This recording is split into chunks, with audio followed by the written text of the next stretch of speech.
The last presentation, so thank you for your patience, your continued attention. You can get up and stretch soon, just 4 minutes.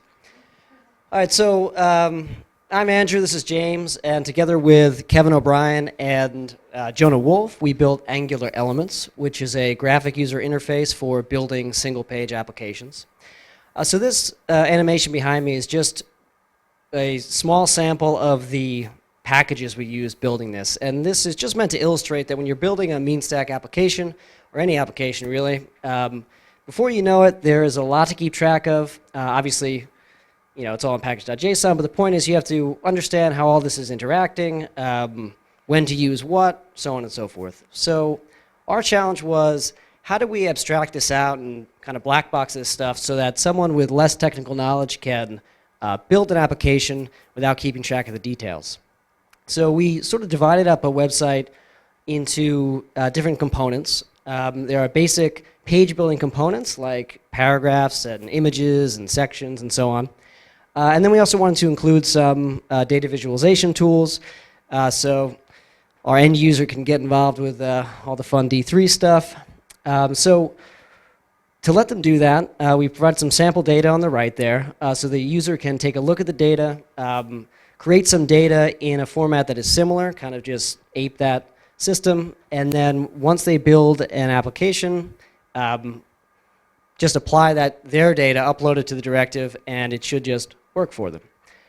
So in a second or two, one of our users is going to go ahead and log in and start building an application. So you can sign in either by creating a site or with GitHub.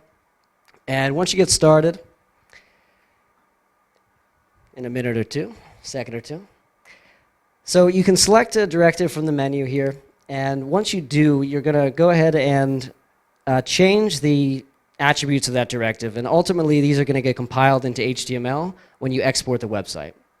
The next thing to notice is that you can also select the width with the Bootstrap Columns. So each directive is wrapped in a different div to kind of let the user control the layout with a little bit more fine-tuning. So here's James, who's going to talk about how to upload a file to these directives. All right, so we're going to let the user just edit their page a little while I talk about D3 directives. So D3 directives, they're only as good as the data that they're displaying, and we wanted to give the user the ability to upload files so that they can change the D3 directives depending on what the data they upload. In order to accomplish that, we used ng file upload on the front end to upload the file.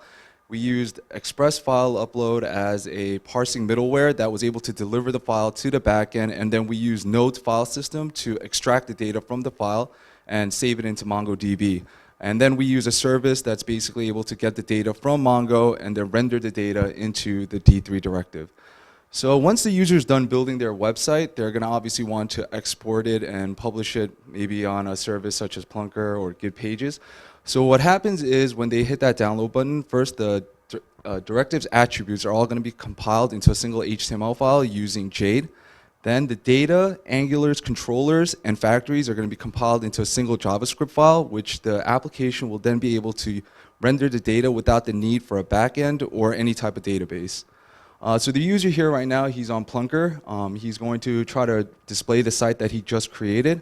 What he simply would need to do is copy the code from the HTML file and the JavaScript file, paste them into the respective files on Plunker, and once he hits run, he's going to see the file that, or the website that he created on Angular Elements. That's the responsive design, and that's the site that he just created. So that's Angular Elements, and thank you for joining us today.